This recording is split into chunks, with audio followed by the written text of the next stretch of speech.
Abran sus Biblias en la primera carta a los Corintios, capítulo 4. Vamos a continuar con nuestro estudio de la carta a los Corintios. Hoy vamos a estar finalizando el capítulo 4.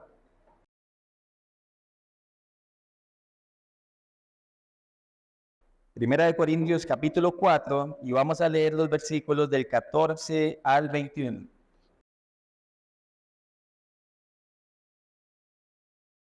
Y dice así la palabra del Señor.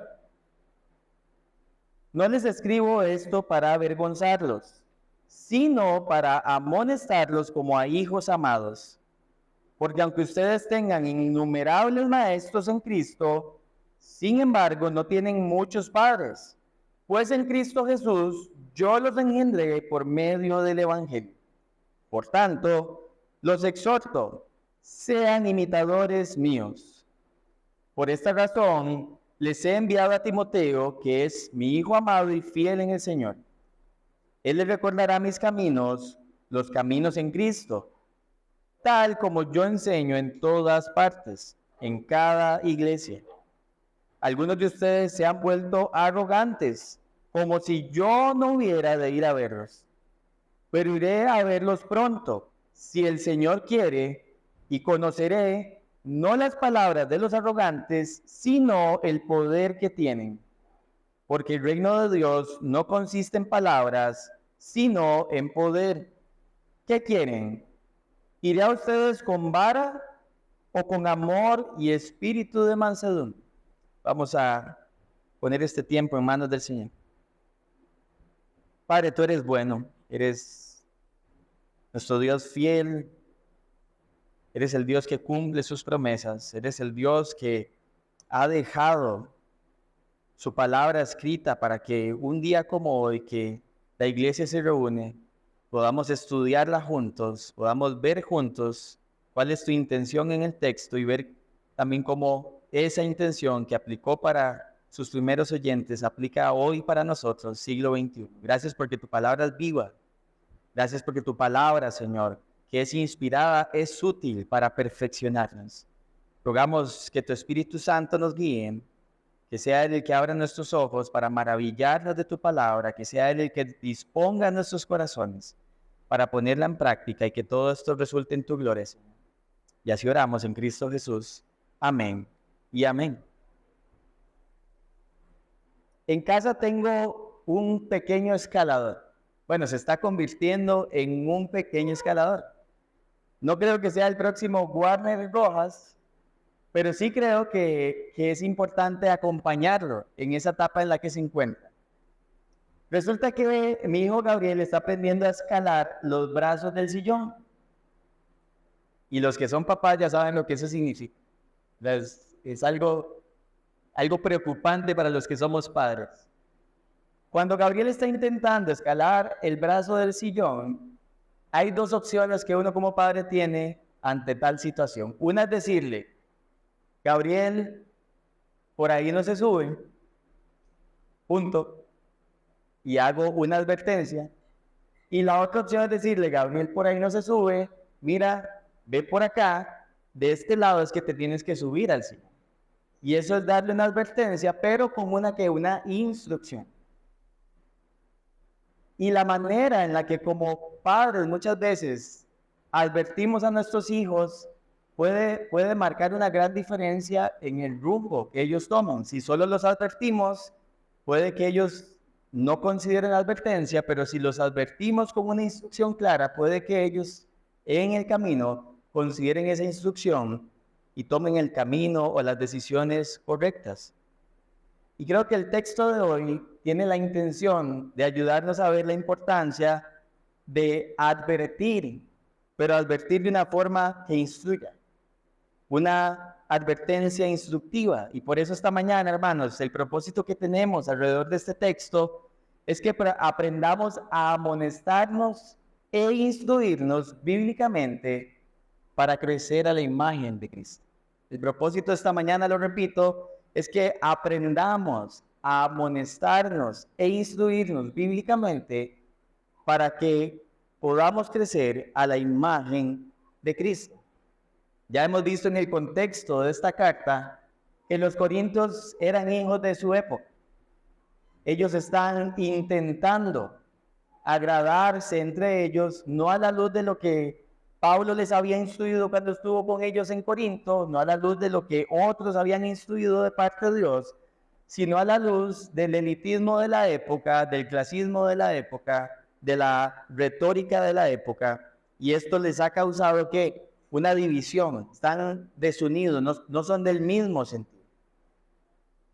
Y la intención de Pablo al exhortarlos, ¿verdad?, de advertirlos con todas las advertencias que hemos estado viendo en la carta, no solamente es hacer eso, dar una advertencia, no, él da una advertencia y nos deja claro que hay una instrucción también, porque él quiere que estas personas realmente procedan al arrepentimiento en aquellas cosas que son conscientes ahora que se están equivocando, que están actuando de una forma que no agrada al Señor.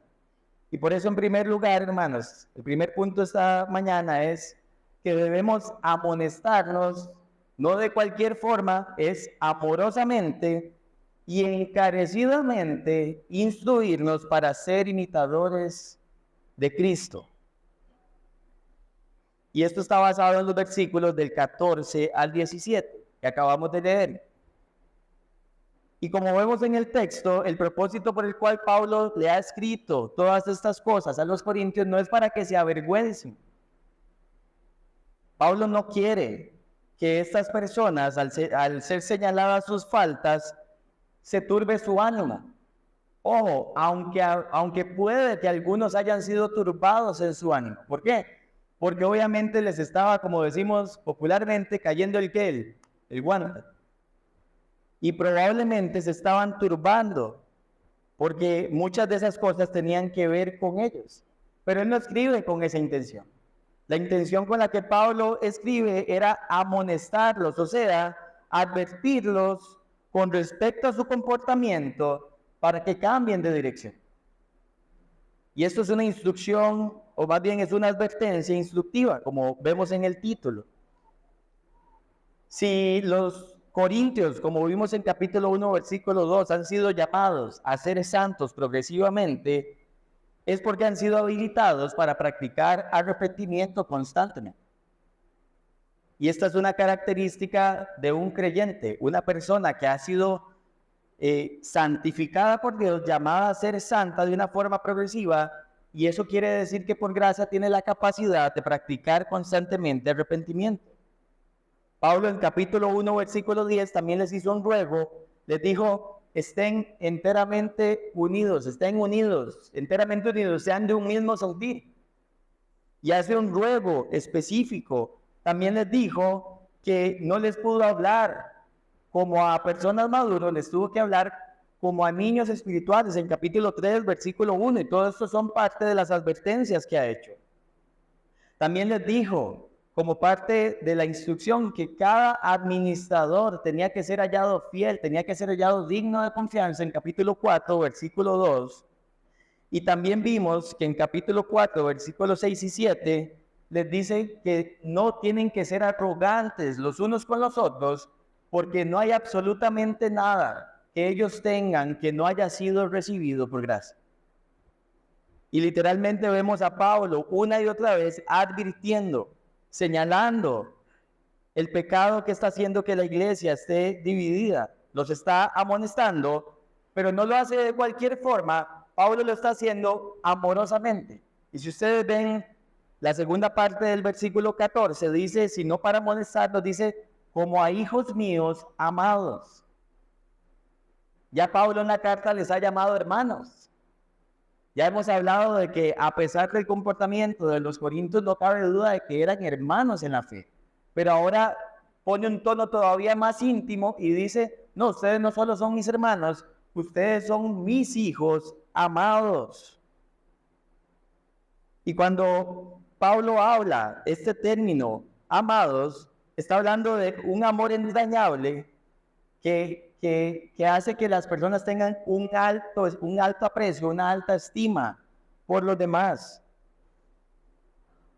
Y Pablo lo que nos ha demostrado es que estas personas, él está dispuesto a amarlas sacrificialmente a pesar de cómo se están comportando, Ahora, recapitulemos un poquito. ¿Por qué Pablo se presenta como un padre para los corintios?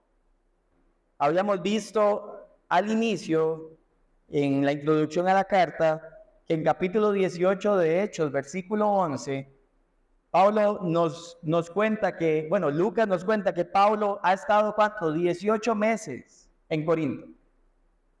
Por instrucción de Dios diciéndole que no temiera porque había mucho pueblo en la ciudad de Corinto, que nada le iba a pasar, que predicara la palabra. Pablo se queda 18 meses y mientras durante 18 meses predicó el evangelio, hubo personas que procedieron en arrepentimiento y fe, y esas personas que respondieron en arrepentimiento y fe empezaron a ser discipuladas por Pablo. Empezaron a ser instruidas por Pablo, y por eso Pablo, al haber sido testigo literalmente del nuevo nacimiento de estos corintios, se ve como un padre para ellos, se ve como un padre espiritual para ellos, porque los había visto nacer, no porque de él había dependido el nuevo nacimiento, sino porque había sido testigo y sentía una responsabilidad para con los corintios. Lo hizo de forma presencial por 18 meses y ahora estamos constatando que lo siguió haciendo por medio de cartas como la que estamos estudiando, y sigue demostrando que a pesar del comportamiento de los corintios los está amando, los está advirtiendo, los está literalmente amonestando de una forma amorosa. Y es claro que el amor sacrificial que Pablo tiene por los corintios es por su gran interés de que ellos realmente crezcan en santidad. Pablo sabe que Dios no tiene 1, 2 o 3 propósitos distintos con los corintios. El propósito de Dios es que ellos sean santos, progresivamente santos, constantemente se estén convirtiendo en personas más santas. Y eso es lo que su amor lo mueve a tener que advertir una y otra vez a la iglesia. Y como ya mencionamos, la forma en que Pablo se describe es como un padre que ama, un padre que advierte a sus hijos con el objetivo que cambien de dirección para su bien. Pablo sabía que lo que espiritualmente necesitaban los corintios para su bien era abandonar su pecado, y por eso es que no dejó de literalmente amonestarlos. Y no solamente lo hizo con los corintios, es lo mismo que lo vemos viendo, o que lo vemos más bien haciendo en otras partes de la escritura. Vaya conmigo a Hechos capítulo 20. Para que veamos que esto que Pablo hace con los corintios no es algo que solamente hacía con ellos. Hechos capítulo 20, versículo 31. Y aquí tenemos a Pablo en Mileto despidiéndose de los ancianos de Éfeso, de la iglesia de Éfeso. 20, versículo 31 dice: por tanto, estén alerta, recordando que por 3 años, de noche y de día, no cesé de amonestar a cada uno con lágrimas. Y vemos que la intención de Pablo de estar advirtiendo, y no de cualquier forma, de una forma apasionada, vea que dice con lágrimas.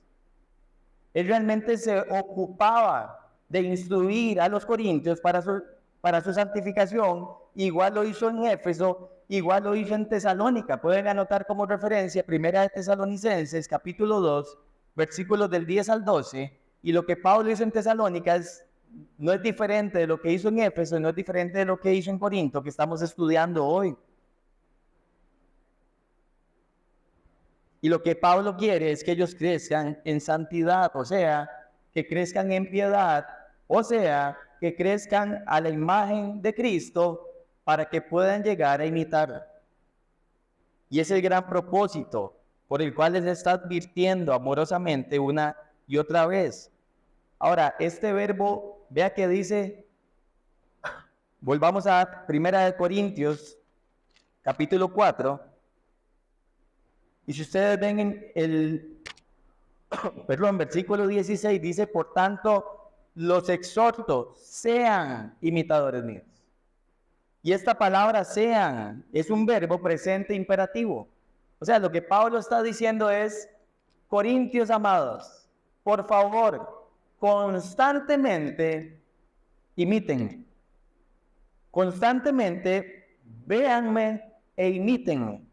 Y es la instrucción clara que está dando con el verbo, no es una sugerencia, es un imperativo, les está haciendo una invitación muy, muy contundente para que vivan sus vidas de esa manera. Y podrían, lejos de pensar que Pablo es arrogante al decir, Corintios, véame a mí e imíteme a mí, Pablo lo que literalmente está haciendo es invitando a los corintios a ver en su ejemplo el ejemplo de Cristo, porque sí, el apóstol Pablo lo estaba imitando. Y tenemos claro que es el ejemplo de Cristo, porque el versículo 17 claramente dice que va a enviar a Timoteo para que les recuerde y les enseñe que los caminos en Cristo. Y ahorita vamos a hablar de eso. Pero si vamos más adelante en la carta, en capítulo 11, versículo 1, lo dice explícitamente. Capítulo 11, versículo 1 de Corintios dice, sean imitadores de mí, como también yo lo soy de Cristo. Y Pablo la intención que tiene es decir, imiten a mí, no porque yo esté inventando, una nueva creencia, no porque yo esté inventando un nuevo sistema de valores, no porque yo esté predicando una nueva doctrina, sino porque yo estoy predicando la doctrina de Cristo. Y es el ánimo que le quiere dar Pablo a los corintios. Y ser un imitador, en pocas palabras, es copiar las palabras y la conducta del otro. Voy a repetir eso. Ser un imitador es copiar las palabras y la conducta del otro o de alguien. Es seguir su ejemplo. No era seguir solo lo que Pablo decía, era hacer lo que Pablo hacía porque estaba en conformidad con la instrucción de Cristo. Y sí, hermanos, lo sabemos, Pablo no era perfecto. Él era un hombre como nosotros, en quien moraba el Espíritu Santo, a quien Dios había capacitado de una forma especial para ser el apóstol a los gentiles, pero era un hombre común como nosotros. Y aunque era una persona que no era perfecta, lo que sí sabemos es que era un hombre irreprochable. Era un hombre que caminaba de manera íntegra. Y las personas a su alrededor lo podían notar, podían ver que era un hombre íntegro, que era un hombre que era obediente a su Señor, que vivía para su Señor. Acompáñeme a Filipenses 4:9 para que vea que Pablo no solo a los corintios le pidió que lo imitaran, también lo hizo con otras iglesias, como por ejemplo la iglesia de Filipenses. Filipenses capítulo 4, versículo 9.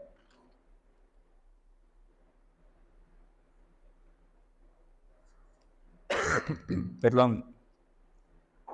Dice, lo que también han aprendido y recibido y oído y visto en mí, esto practiquen, y el Dios de paz estará con ustedes. Y una vez más Pablo dice, no solo lo que han aprendido, no solo lo que han oído, lo que han visto de mí, esto practiquen.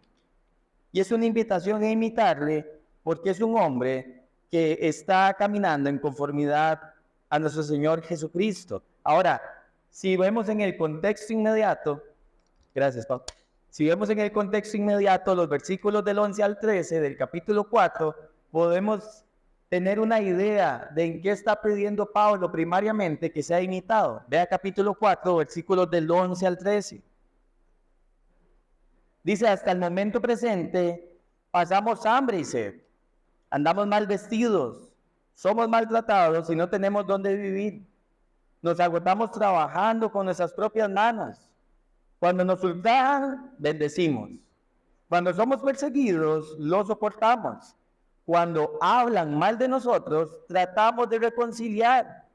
Hemos llegado a ser hasta ahora la basura del mundo, el desecho de todo. Y Pablo está diciendo en el contexto inmediato, imiten a mí, estén dispuestos, si es necesario, a padecer por Cristo, estén dispuestos a vivir una vida de abnegación por causa de Cristo. Y por supuesto que no solamente incluida esas cosas, podríamos imaginar que cuando Pablo está pidiendo que le imiten, está pensando seguramente en 1 Timoteo 4:12, cuando le dice a su amado hijo y discípulo Timoteo, Timoteo, ninguno tenga en poco tu juventud. Nueva Biblia de las Américas dice, no permitas que nadie menosprecie tu juventud, sino sé ejemplo de los creyentes en palabra, conducta, amor, fe y pureza.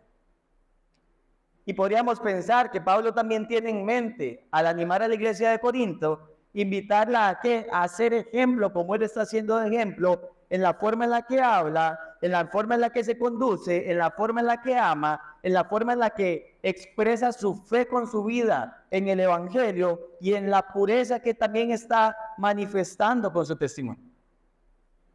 Y podríamos pensar en muchas cosas más que sabemos que el apóstol Pablo ha dicho, pero vamos a dejarlo ahí por contexto. Saben, cuando yo empecé a manejar, cuando obtuve mi licencia, no era creyente, no estaba en Cristo. Entonces pasaba una situación muy particular. Yo iba manejando con gente en el vehículo y de repente había esos rótulos que tienen como una U tachada. Y entonces yo decía, cuando tengan licencia, no hagan esto. Y adivinen qué hacía. Lo que el rótulo decía que estaba prohibido. Y entonces daba la vuelta en U. ¿Qué era lo que yo le estaba comunicando a las personas que estaban en ese vehículo? Claramente no había concordancia entre lo que yo estaba diciendo y lo que estaba diciendo, ¿verdad? Era como decir, en vez de decirles, imítenme, yo les estaba diciendo, no me imiten. Pero es que los seres humanos aprendemos viendo. Entonces, es tan absurdo pedirle a una persona que no me imite cuando yo todo el tiempo estoy haciendo lo mismo. Si yo tengo influencia sobre esa persona, voy a terminar invitándola a que haga lo mismo aunque le diga que no lo haga. Más si no hay consecuencias. Porque por la gracia del Señor, nunca tuve una consecuencia por hacer un giro indebido. Ya no los hago por aquello. No me veas rara. Pero cuando no hay consecuencias, las personas se ven invitadas a imitar cosas, aun cuando nosotros les digamos que son malas en sí mismas, porque nuestro ejemplo es contradictorio a la instrucción. Y eso no es lo que Pablo estaba haciendo. Pablo les está diciendo, vean la forma en la que yo vivo, en la forma en la que me comporto, en la forma en la que busco agradar al Señor, y vean también lo que les digo, y tomen ambas cosas e imítenlas. Porque había concordancia entre lo que decía y lo que él hacía. Y el texto en el versículo 17 nos deja en claro que para recordarles cómo deben imitarlo, Pablo les está enviando a su amado hijo y discípulo Timoteo. ¿Con qué propósito? Con el propósito de que les instruya, que les recuerden los caminos de Pablo en Cristo. Y claramente dice que está enseñando en todas partes, en todas las iglesias. Y por eso la segunda parte de nuestro punto dice, encarecidamente instruirnos para ser imitadores de Cristo. Y Pablo tiene tal amor y tal deseo de advertir amorosamente a los corintios que lo hace de manera instructiva por medio de Timoteo. Y lo que sabemos por capítulo 16, versículo 10, es que sí, probablemente Timoteo iba camino a la ciudad de Corinto, no había llegado, no quiere decir que no había estado allí antes, pero por lo menos en el momento que escribe su primer carta, Timoteo aún no ha llegado, y ustedes pueden leer eso en el capítulo 16, versículo 10.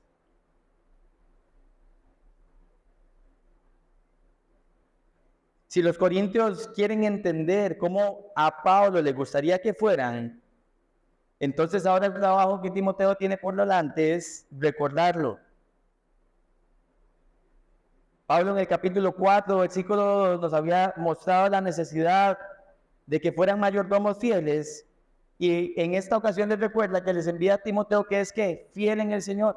Es una persona digna de confianza por el apóstol Pablo. Es una persona que ha sido instruida por él, en quien él descansa para que realmente ellos puedan ser recordados en los caminos del Señor.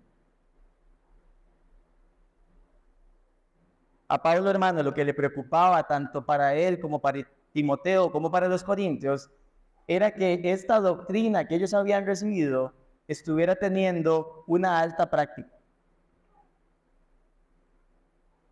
Y para nosotros debería ser importante también la práctica de la doctrina que recibimos. No solamente llenar nuestras cabezas de información, sino poner esa información en práctica para la gloria del Señor.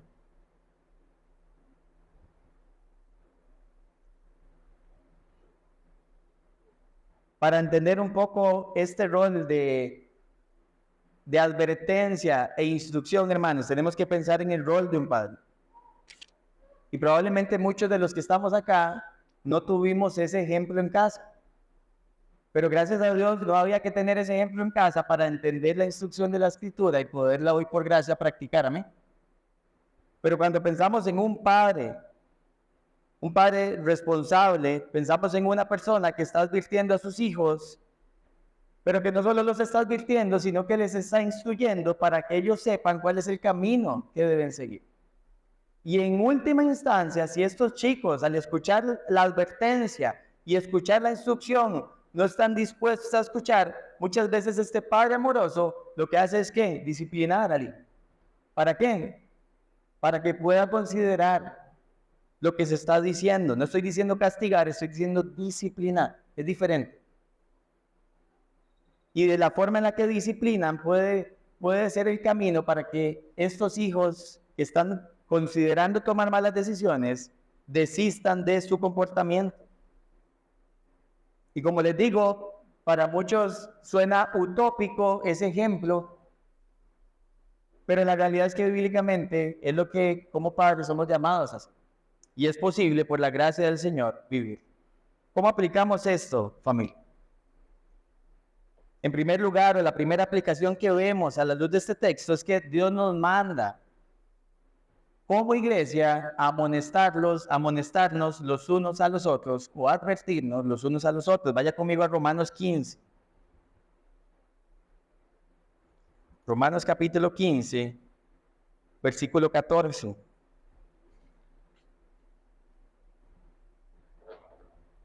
Romanos 15, 14 dice: en cuanto a ustedes, hermanos míos, yo mismo estoy también convencido. Yo mismo también estoy convencido de que ustedes están llenos de bondad, llenos de todo conocimiento y capaces también de amonestarse los unos a los otros. Entonces, vean qué interesante, cuando Pablo describe a la iglesia de Roma, claramente, explícitamente les dice, ustedes están llenos de bondad. Y ese es un verbo presente. O sea, ustedes constantemente están practicando una vida espiritual correcta y que se refleja en una moral también correcta. Les dice, ustedes están llenos de conocimiento, de instrucción. Y ese verbo es un verbo perfecto. O sea, es algo en lo que fueron instruidos en el pasado que sigue teniendo repercusiones en el presente. Y él dice, ese conocimiento que ustedes adquirieron, él sigue funcionando, sigue haciendo un efecto. Y estas dos cosas, ¿para qué los capacitan? Para amonestarse unos a otros, para advertirse unos a otros. Ahora, esto es interesante porque una de las cosas que somos expertos en no hacer es en no amonestarnos. Le huimos a la confrontación, le huimos a la amonestación o a la advertencia hacia otros. Ahora, antes de hablar un poquito más de eso, ¿cómo debemos amonestarnos? ¿Cómo debemos advertirnos? Bueno, tenemos que hacerlo con amor y mansedumbre. Claramente, si hemos conocido al Señor, nuestra vida tiene que caracterizarse por el amor. Es una característica, es un fruto también del Espíritu Santo. Debe ser algo que sea notable. Y también tiene que ser con mansedumbre, porque muchas veces la advertencia llega en momentos, como pasaba en la iglesia de Corinto, donde ya la situación está caótica, ya hay división. No es que estaban a punto de no, ya existe la división. Y Gálatas 6:1 lo que nos recuerda es, hermanos, si hay alguien que es sorprendido en una falta, ustedes que son espirituales, restáurenle con espíritu de ¿qué? De mansedumbre, considerándose a ustedes mismos, no sea que ustedes también sean tentados. Entonces vemos que la amonestación que la Escritura nos invita a practicar de los unos a los otros tiene la característica, o más bien va caracterizada por el amor y la mansedumbre. Saben, fallar en amonestarnos como familia espiritual que somos puede terminar en una tragedia. Muchas veces evitamos el conflicto. Muchas veces evitamos el tener que acercarnos a un hermano para advertirlo acerca de lo que está haciendo o está considerando hacer. ¿Por qué lo evitamos? Porque si le digo se va a enojar. La sociedad lo que dice es, cada quien haga lo que le venga en gana, nadie se meta con los demás, es asunto de los demás. Bíblicamente la iglesia no funciona así. La iglesia está llamada los unos a los otros a amonestarse. Y no es una opción decir que haga lo que le dé la gana, yo no me voy a meter en eso. No, puede terminar en una tragedia para el hermano y termina siendo una afección para nosotros también. Porque esto es un cuerpo y cuando una parte del cuerpo se duele, eso es 1 Corintios 12:26, todo el cuerpo se duele con. Y tenemos que considerar eso. Pablo lo que está diciendo es que como buen padre espiritual o como hermanos en la fe debemos criticar amorosamente muchas veces cuando hay una creencia errónea, muchas veces cuando hay una conducta equivocada. ¿Con qué propósito? Con el propósito de que se corrija, que haya arrepentimiento en las personas a quienes estamos advirtiendo. Si no fuese así, no existiría el proceso de resolución de conflictos de Mateo capítulo 18, versículos del 15 al 20. Donde claramente cuando hay algo entre hermanos, tienen que hablar entre ellos y si no se soluciona el conflicto entre ellos, tienen que ir abriendo el círculo hasta si es necesario llevarlo a toda la iglesia para buscar arrepentimiento. Y son instrucciones bíblicas que tenemos claras en la Escritura. Y como primer lugar, hermanos, es esto. Tenemos que amonestarnos los unos a los otros. La segunda aplicación que vemos del texto es que debemos instruirnos encarecidamente y decirnos unos a otros, imiten o imitemos a Cristo. Y esta instrucción que tenemos que darnos mutuamente tiene que ser encarecida, tiene que ser algo que realmente sea un ruego que salga de nuestros corazones para que podamos imitar a Cristo. Y cuando vamos a instruir a otros, hermanos, es importante considerar algo.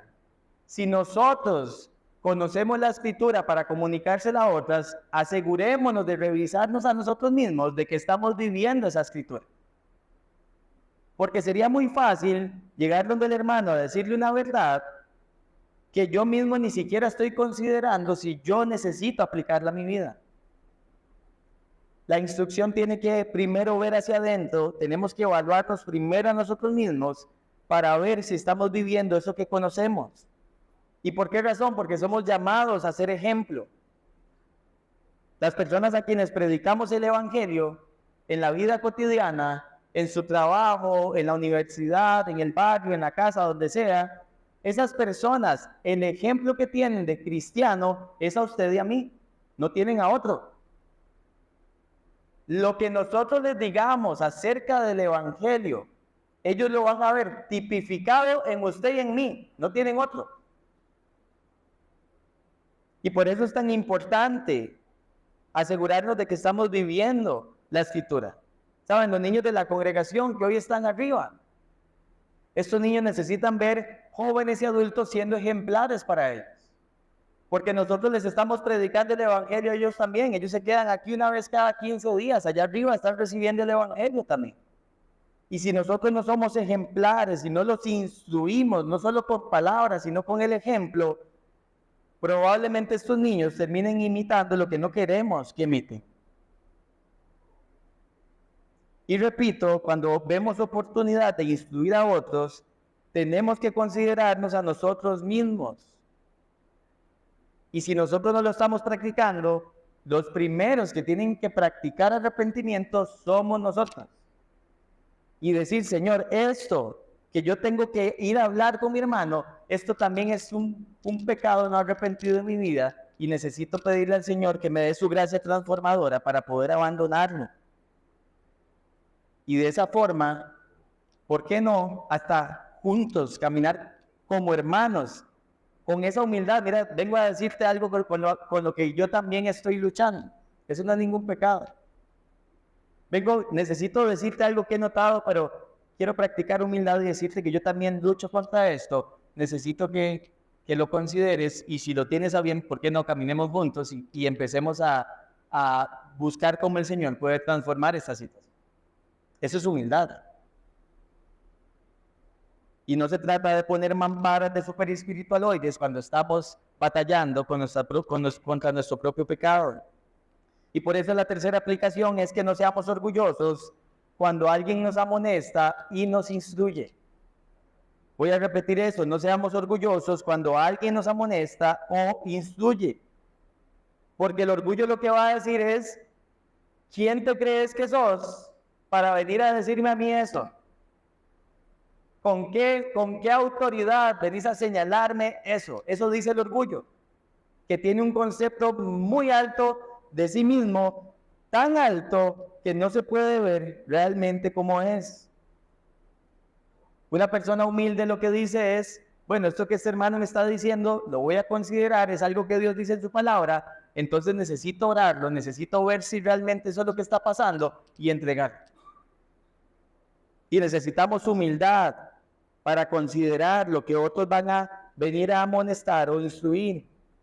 También debemos aprender no solo a hablar cuando amonestamos e instruimos, sino también a escuchar cuando somos amonestados y cuando somos instruidos. Y eso es parte de la humildad que hay que practicar. Y en cuarto lugar o cuarta aplicación, si como familia de fe, hermanos, queremos crecer en una cultura de gracia, tenemos que aprender a practicar estos mandamientos de los unos a los otros. Necesitamos aprender a amonestarnos unos a otros y necesitamos exhortarnos e instruirnos unos a otros. Vea lo que dice Colosenses 3:16.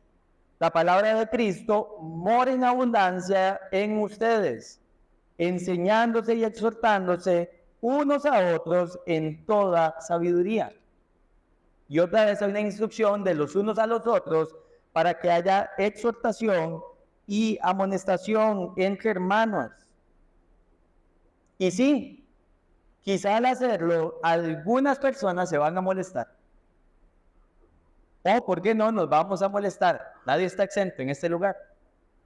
Y sí, si alguien nos amonesta o nos instruye, puede que alguien reaccione mal.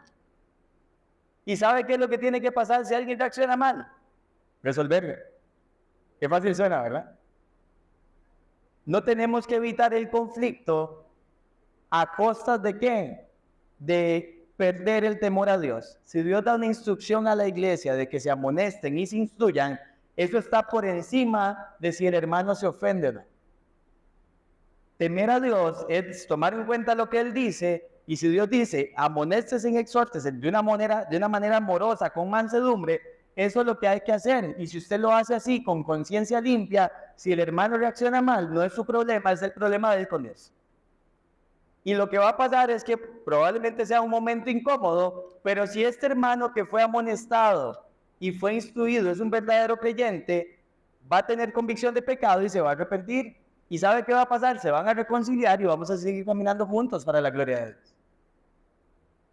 Pero tenemos que literalmente advertirnos con esta intención de instruirnos. Y no podemos obviar por el simple hecho de que puede haber potencial conflicto. La iglesia es multigeneracional precisamente por esa razón. Cada generación representada en este lugar tiene algo que enseñar a la otra. Cada generación representada en este lugar con su madurez espiritual tiene algo que modelar de Cristo a los demás hermanos. Y si nosotros caminamos juntos, no haciendo islas, niños, jóvenes por allá, no, juntos, lo que va a pasar es que la amonestación y la instrucción va a ser constante entre todos, o sea, los unos a los otros, y no segmento con segmento. Y necesitamos seguir ejercitándonos en la multigeneracionalidad. Otra cosa importante de entender de esto, hermanos, es que soportarnos unos a otros no es alcahuetearnos. Hoy en día nos referimos para alguna generación como la generación de cristal. ¿Han escuchado este término? Bueno, nos referimos no, así se refieren otros. Y cuando hablan de generación de cristal, básicamente lo que quieren decir es que se ofende por todo. ¿Cierto? Yo creo que los cristianos muchas veces parecemos una generación de cristal. Nos ofendemos por todo menos por el pecado. Literalmente. Nos ofende todo lo que el mundo hace, pero no nos ofende nuestro propio pecado. Tenemos que aprender a considerarnos a nosotros mismos para practicar esto y para pensar, y si Dios lo permite el martes en las casas de oración, vamos a meditar más en esto, para pensar 3 preguntas. ¿Por qué nos da temor practicar la amonestación y la instrucción de los unos a los otros? ¿Cuál es la razón por la cual tememos hacer esto? En segundo lugar, ¿por qué nos cuesta invitar a otros a imitar a Cristo al tiempo que nosotros estamos intentando hacerlo? ¿Por qué nos cuesta tanto? Y la tercera pregunta es, ¿cómo aprendemos juntos como iglesia para que esta instrucción sea parte de la vida comunitaria? Para que la amonestación y la instrucción entre nosotros sea natural y haya una cultura lo suficientemente llena de gracia para poder soportar esto, pero una gracia que no niega y que no negocia la verdad. Y son buenas preguntas que tenemos que hacernos. Y ese es nuestro primer punto. Amonestar, amorosamente advertirnos y encarecidamente instruirnos para ser imitadores de Cristo. Y en segundo y último lugar, debemos corregirnos cuando nuestro pecado es evidente. Y eso está entre los versículos del 18 al 21.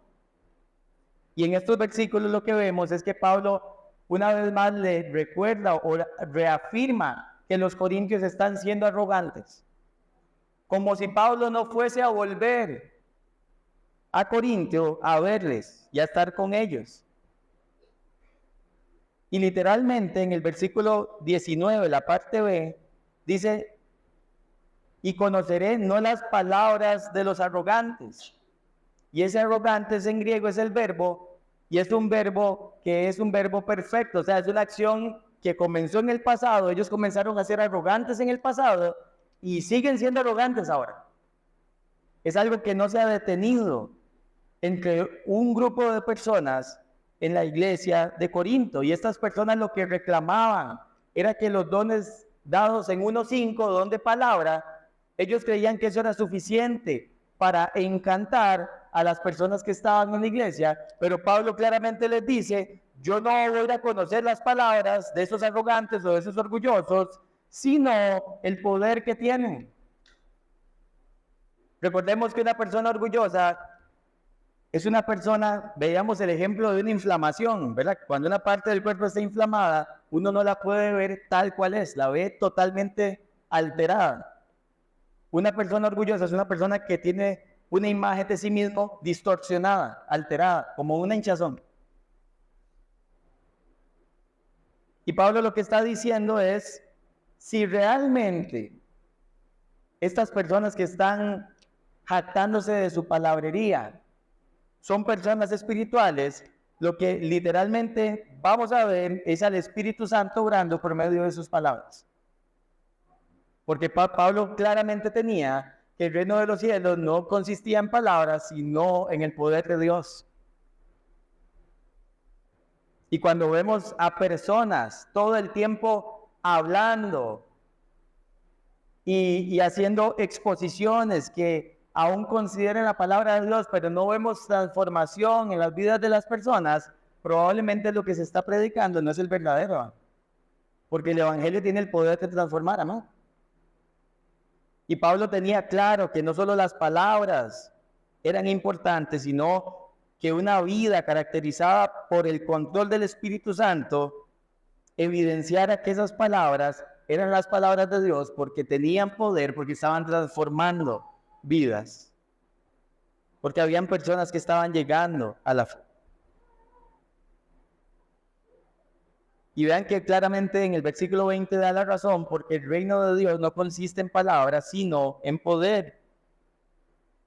Y Pablo deja claro cuál es la fuente del poder.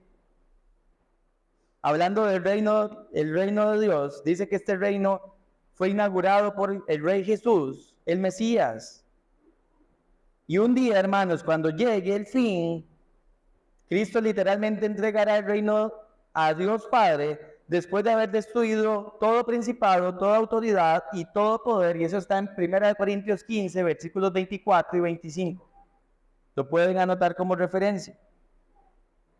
Y lo que estamos viendo actualmente del gobierno de Cristo entre las personas que han creído es evidente para los que componemos hoy la iglesia de Jesucristo. Las personas que estamos hoy acá por gracia en Cristo. El poder de Dios es evidente para nosotros, y no por las palabras, sino por ver a Dios actuar poderosamente por medio de su Espíritu en nuestras vidas.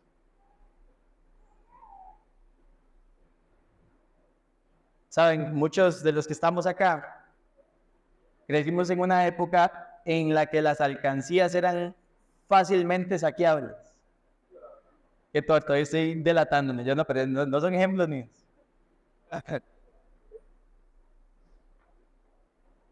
Era muy fácil, hay que reconocerlo. Uno nada más abría la tapa y sacaba las monedas, punto. No había mucha complicación, las alcancías no eran tan complicadas. Ahora, si alguien se daba cuenta que estábamos robando, por ejemplo, en mi caso, una de mis hermanas, ellas tenían dos opciones. Una era amonestarme e instruirme para que yo no lo hiciera más. Esa era la primera opción que tenían. O si yo persistía en hacerlo, corregirme diciéndole a mi papá o a mi mamá lo que yo estaba haciendo. No tenían más opción, tenían esas dos opciones. Y la evidencia para mis papás iba a hacer que la alcancía le faltaban monedas. No importa si yo les decía, no, papi, mami, eso es mentira, yo no fui. Si le faltaban monedas, los hechos eran lo que contaban.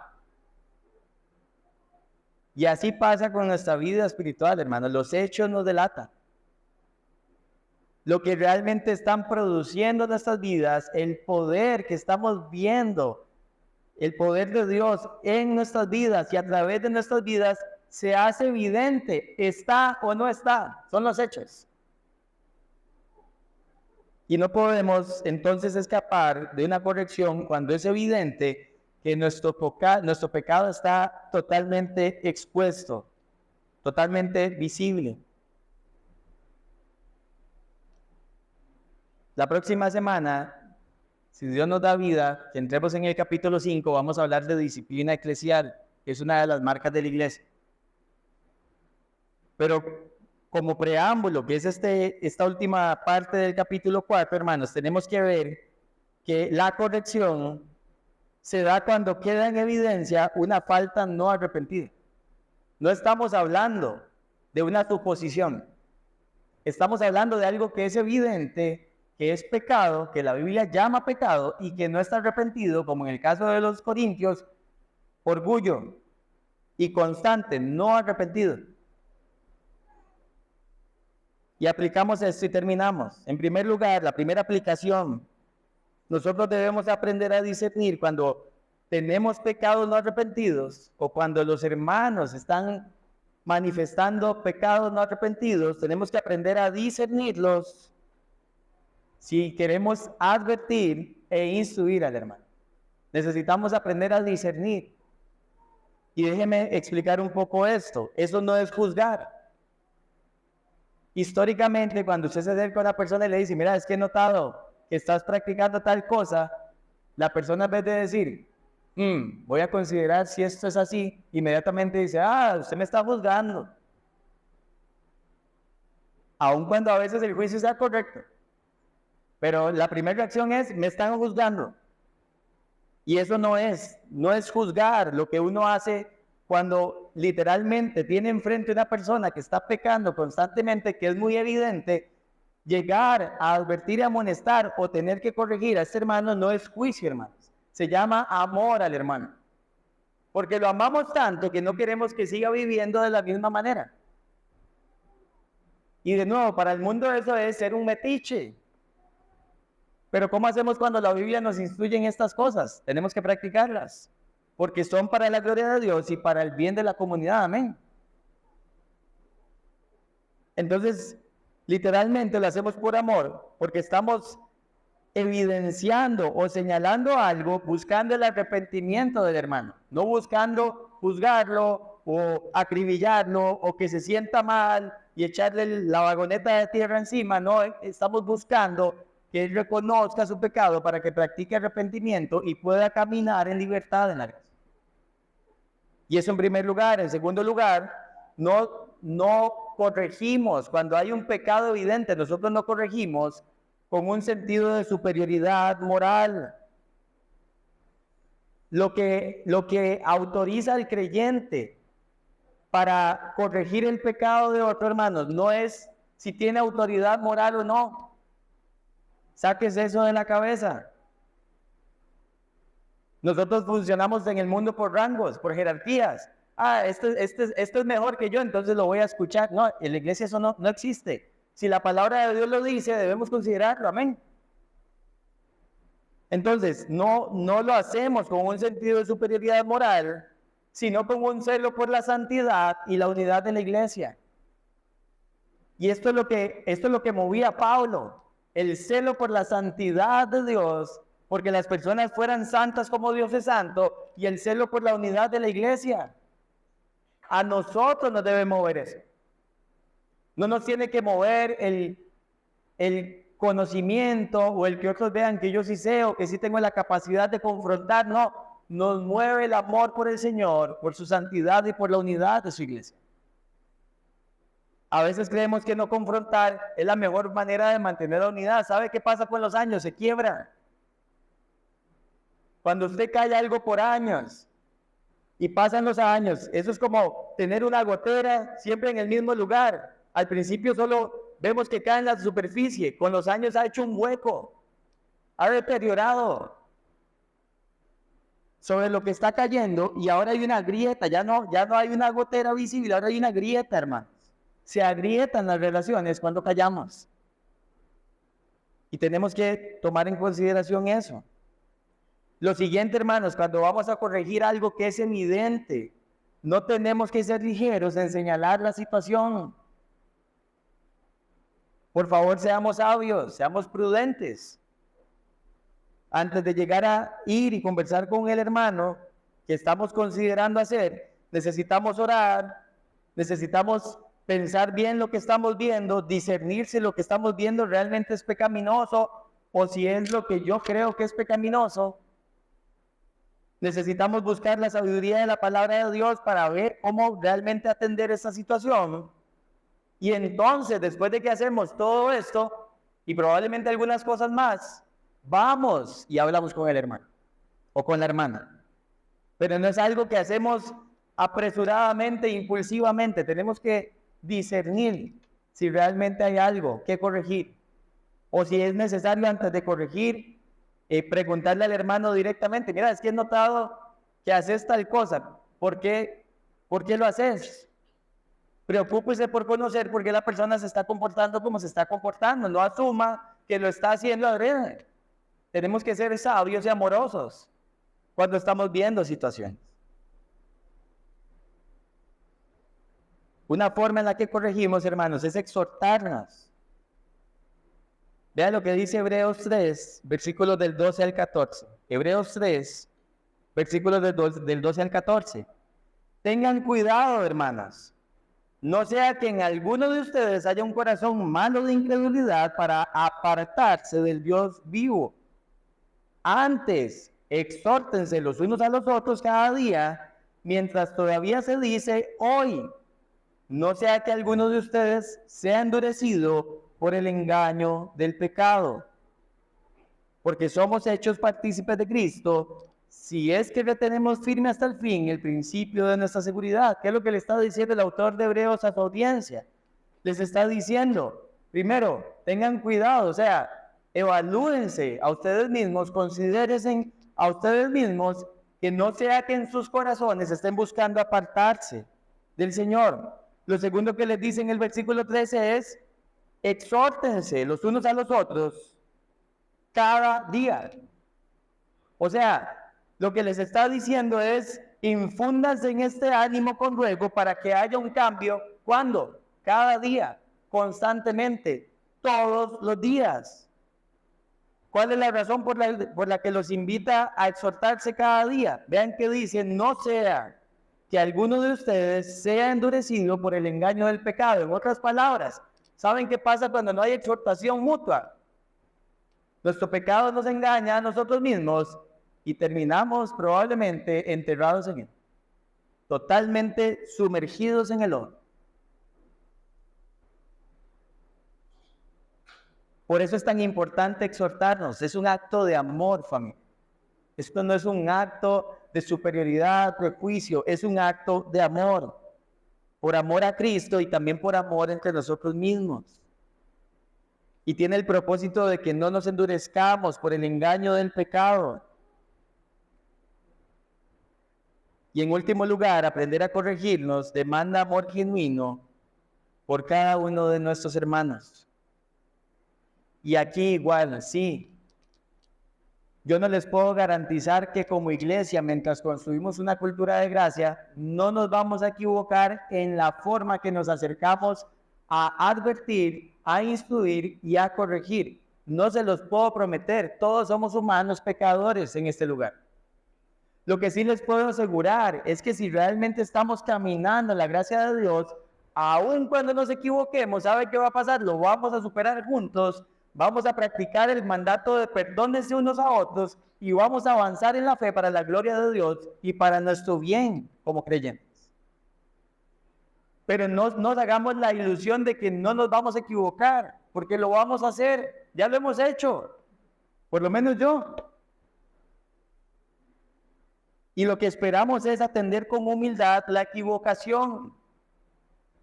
Cuando entendemos que no fue una situación que hicimos de manera intencional, sino que simplemente en el aprendizaje se dan este tipo de situaciones.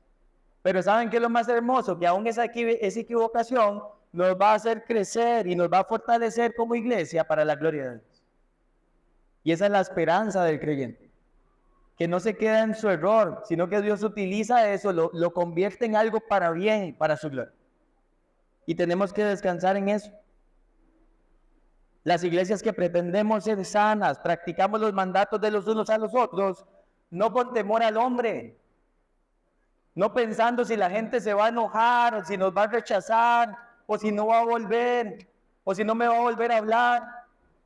Las practicamos con temor a Dios, considerando primero lo que Dios quiere que hagamos y actuando en consecuencia. Y estoy seguro que en el camino vamos a ir aprendiendo juntos y corrigiendo en amor lo que haya que corregir cuando nos equivoquemos. Porque nos vamos a equivocar. Sépalo. No es ser negativo. No es ser, como decían los abuelos, sabe de mal agüero. No, es que somos humanos, nos vamos a equivocar. Y repito, el propósito de la enseñanza de hoy, hermanos, que realmente podamos aprender, que el Señor nos dé la gracia que necesitamos para aprender a amorosamente advertirnos unos a otros, a con un ruego podernos instruir unos a otros y si es necesario corregirnos unos a otros exhortándonos para que la imagen de Cristo siga siendo formada en cada una de nuestras vidas. Oremos. Padre, gracias por tu palabra. Gracias por el ánimo que nos das hoy de practicar una instrucción a partir del ejemplo de Pablo, que amó profundamente a los corintios al punto de que los advirtió, los enseñó, los exhortó, los corrigió por amor a tu nombre, Señor. Hoy como iglesia vemos una instrucción clara en tu palabra para practicar estos mandatos de los unos a los otros, que hay más, pero los que nos has expuesto hoy, Señor. Mi oración es que nos enseñes como iglesia, que podamos aprender a hacer esto con amor, con mansedumbre, a hacer esto para restaurar, no para destruir, hacer esto para construir, no para desedificar, hacer esto, Señor, para que tu nombre sea glorificado, para que nuestras vidas puedan también gozarse en tu diseño, gozarse en el propósito de vivir una vida conformada a la imagen de Cristo, y que todo esto, Señor, resulte en tu gloria, en tu honra, Señor. Gracias porque tu palabra es verdad, gracias porque eres bueno, gracias porque eres fiel, y todo esto te lo pedimos en el nombre de Cristo Jesús. Amén. Bien.